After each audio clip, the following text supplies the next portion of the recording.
Now, if you haven't heard about Anchor, it's the easiest way to make a podcast. So let me explain. First off, it's free. I'm not joking, you guys. The Anchor app, it is free to use.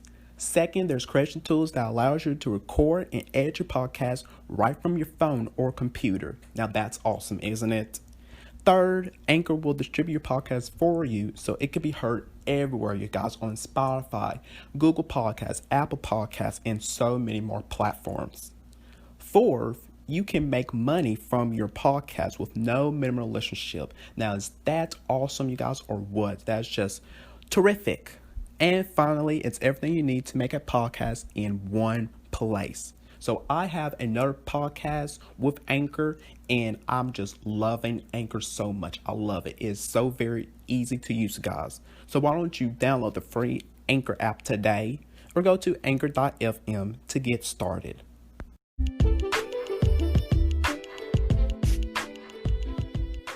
What's up, you guys, and welcome to the official podcast of Damian Talks Education. So listen up.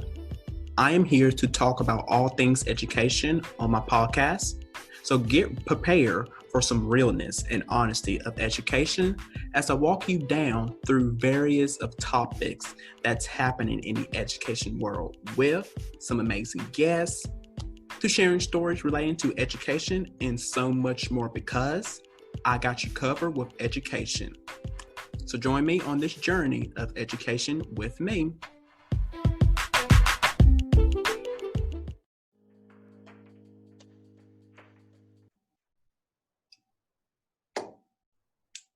Oh, hey guys.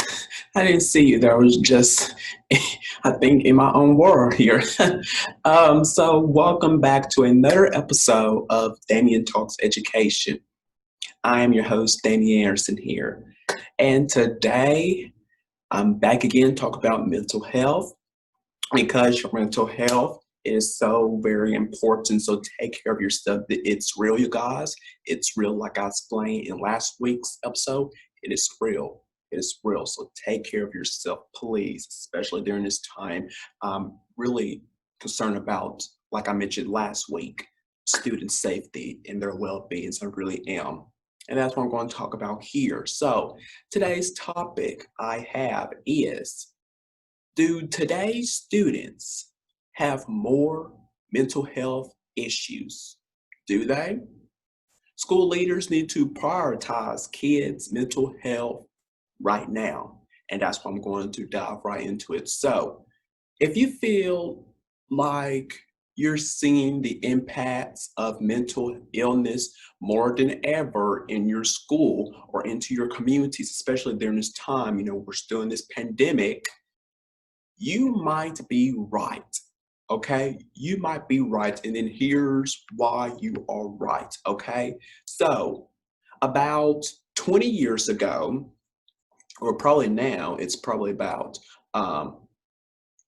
22 years ago, there was little talk in schools about mental illness, and I explained this last week. Nobody wants to talk about this, especially in schools. They're like too scared. They want to shy away from it, trying to have these conversations. We have to have these conversations now, you guys, more than ever. So school counselors have always been on hand to help, but kids today seems to be grappling with more serious illness, with more serious issues, you guys. So principals, listen up. You really need to know what to look for and how to respond to a student's mental illness, okay? And I'm going to give you guys the facts here. So again, grab your notebook, a pen, whatever, to jot these information down, all right? And so the the first section I have is, are mental health issues more common now? Answer that. Are mental health issues more common now? So I'm going to give you guys the deets. So even like, let's say a decade ago, okay, many school leaders, they might never have encountered a child with a serious mental health disorder. Now, you may have had a few students who was dealing with less severe mental health disorders like anxiety. And I explained that. I talked about that a couple episodes back. But today, you might find that there are students in every classroom who have a mental health issue, correct? Now, what's going on? What's going on with the problems, with these issues? What's going on? Have mental health issues become more common among students, okay? Now, remember the question I asked you guys earlier, are mental health issues more common now? Well, here's the answer. It's yes.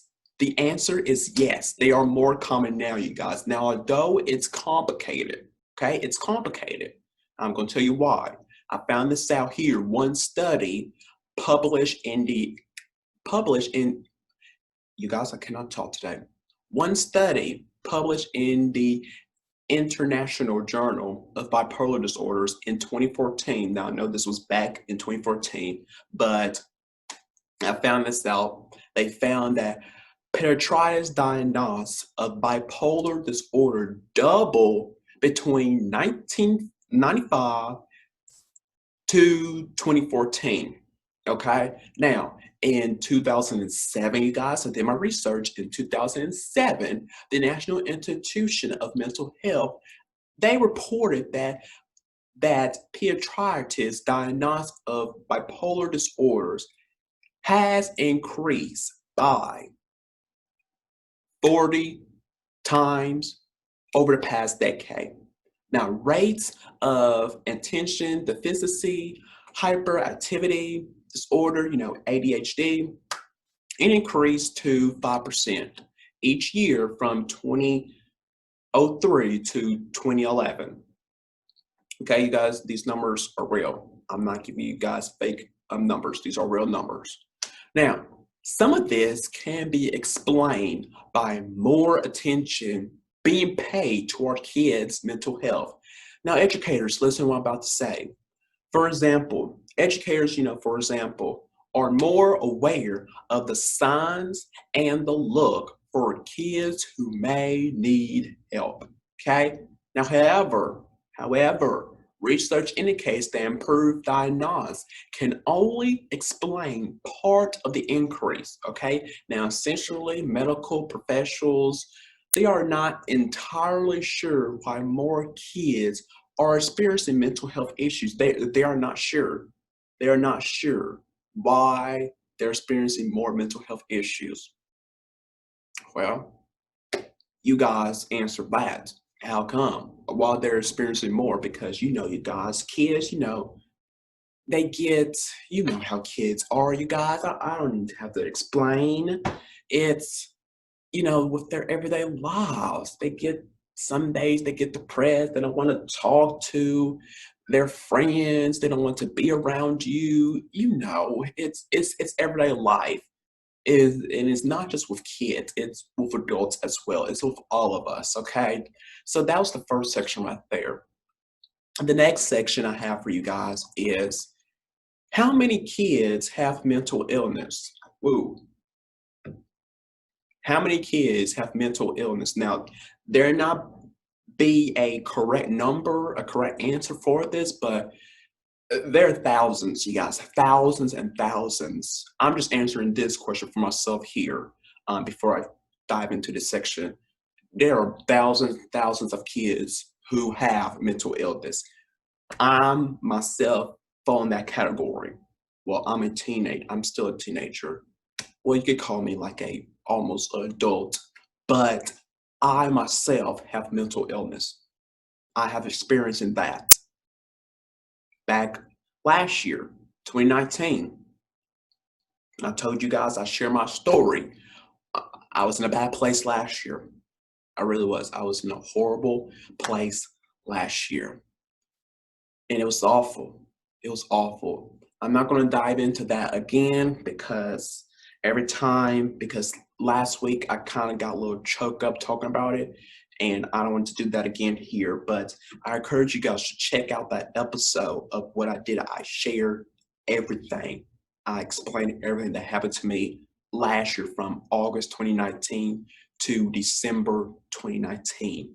During those periods of time, I explained that. So check it out.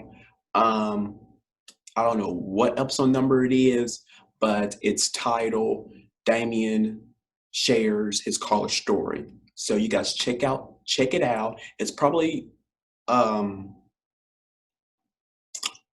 don't know. I'm not for sure. Um Hold on. I'm going to find it for you guys. It is episode 8. Damian shares his college story. So check it out, you guys. I shared that back in June, that story there. And then I also did that. I talk about this on Future Educators Talk, my other podcast. So you guys check it out. Check out that episode. I encourage you guys to check it out. So moving on from that, how many kids have mental illness? Well, exactly how many kids in your school are dealing with mental health disorders? It depends in large parts of their age, correct? Now, in general, mental health issues become more common as kids get older. That is a fact right there. That is correct. Excuse me. That is correct. Now, issues it can emerge around, puberty and again during the late teenage years. Okay. So it's hard to get data on mental illness among elementary and middle school students. Now, in kids ages 2 through 8, and I kind of will talk about this last week about from ages 8 to 15, they do not want to talk about, their problems. They're between those is only, I believe I said, they get little treatment. I believe I get some percents of that. Y'all check out that out because I can't remember, but they get little treatment because they don't want to talk about it. Okay. Now, it's hard to get data on mental illness among elementary and middle school students. Now, in kids ages 2 through 8, medical professionals and researchers look for the following. They look for mental. They look for mental. They look for behavioral, and they look for developmental disorders. The MBDD. Okay. Now, 1 in 7 kids in that age group has a disorder, but only a fraction of those disorders are related to mental health. Ding, ding, ding. Yes. Now, by the teen years, and yes, here we go right here. I'll talk about this last week.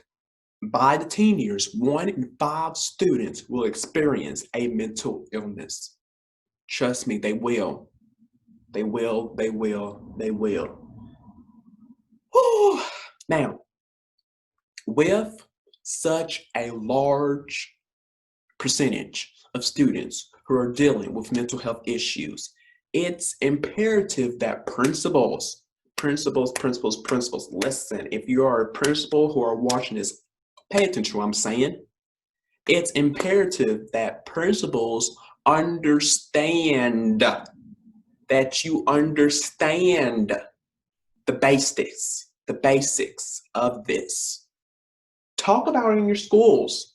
Don't be shy away from it. Talk about it. Have the conversations with your staff members and with students. Talk about it. Can't stress that enough. Now, it's important that you know how to support your students and help them access the treatment that they need if they are going through this or about to even go through this. Support your students and help them access the treatment that they need. Okay, give them the facts. Understand, hear from them, hear their thoughts, their opinions, their emotions, hear their conversations that they're having with you. Hear them out because they are our future and we should care about them. Moving on to the third section, The makeup of your school population might mean you see more mental health issues. Now, mental illness can affect anyone, and I talked about this last week as well. You got it doesn't This is a everyday problem. This is a real problem. This is everyday problem.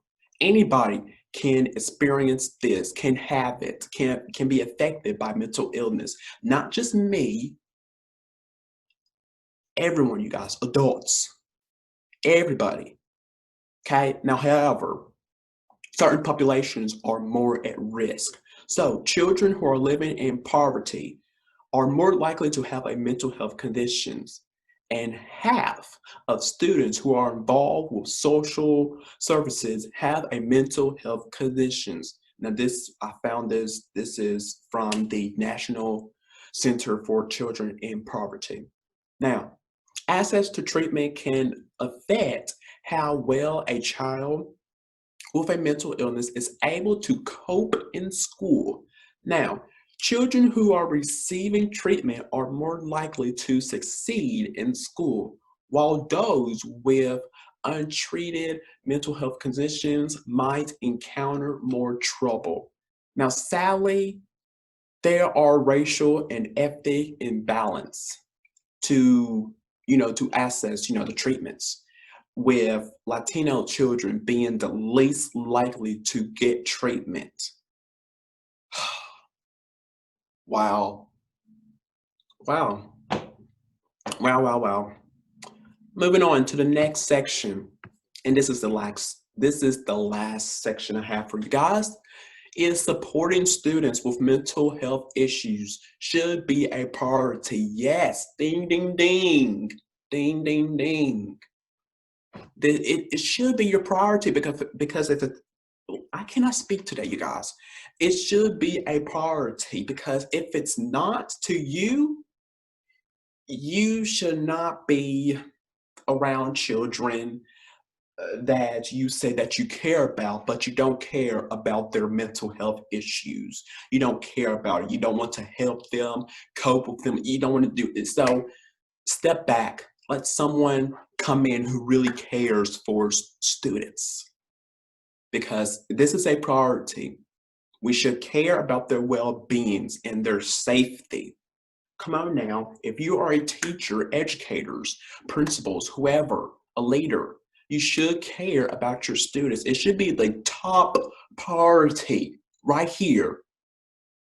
God will be first, of course, then right after your students' safety. Come on now, let's get serious for a moment. It should be your top priority, okay? I'm not going to go all in depth, so let me just do this here. You can support students and teachers who are likely encountering mental illness in their classrooms. So, mental health conditions begin affecting school performances as early as pre-kindergarten, preschool. Whether kids without access to mental health professionals are 89% more likely to be expelled. Wow. Now, this continues through high school. It doesn't just stop from preschool. It keeps going up until you're in high school, until you even graduate, and after you graduate. So, where kids with mental illness are more likely to be disciplined and less likely to graduate. I talked about this last week. So check that out where I talk about this more. Now, having early access to treatment vastly improves the outcomes for children with mental illness. Now, a school system is often instrumental in identifying kids who might be struggling. Now, by being educated, you got to do your homework first. By being educated about mental health risk factors and their conditions, you can help your school community increase access to treatment. Yes, if you do your homework first, then yes. And being educated about it, yes. Now, you can also identify what your students need and also advocate for policies that help keep kids with mental illness in the classroom. Don't just take them away from the classroom. We don't want that. We want them to be a part of us. We're going to help them out through this. Okay? Now, by creating a school culture where people are comfortable, discussing mental illness, say this again, we have to openly talk about mental health. We have to have these conversations. We have to start talking about it. We can't be shy away from it. We got to start talking about it now. You are equipping your teachers to deal with situations that might otherwise be overwhelming. So take a proactive rather than reactive stance to students with mental health conditions to improve your school. Okay? You guys, school leaders, you need to prioritize kids' mental health now. That's all I'm going to say here. You need to do that. You need to do that. Okay? I can't stress that enough. So, thank you guys for listening to this episode of Damian Talks Education. Share this episode out with your friends, your coworkers, your teachers, students, parents, educators, classmates, your classmates, whoever might need this, who are struggling with mental health now and who are about to experience this. Share this episode out with your friends. And make sure you subscribe to this podcast YouTube channel, Damian Talks Education Podcast, and hit the notification bell so you never miss future episodes, which drops every Fridays. And if you're watching on YouTube now, if you're listening to this on podcast platforms, I'm available everywhere. Just search Damian Talks Education and hit the follow button or the subscribe button, whichever it pops up. And when new episodes come out, you'll be notified. And follow this podcast on social media, you guys, on Facebook, Damian Talks Education, and on Instagram at Twitter at Damian Talks EDU. So do that. And I'll see you guys back here next week for a new episode of Damian Talks Education. So be safe wherever you are out there in the world. Wear your mask. Maintain a 6 feet distance. Wash your hands for 20 seconds.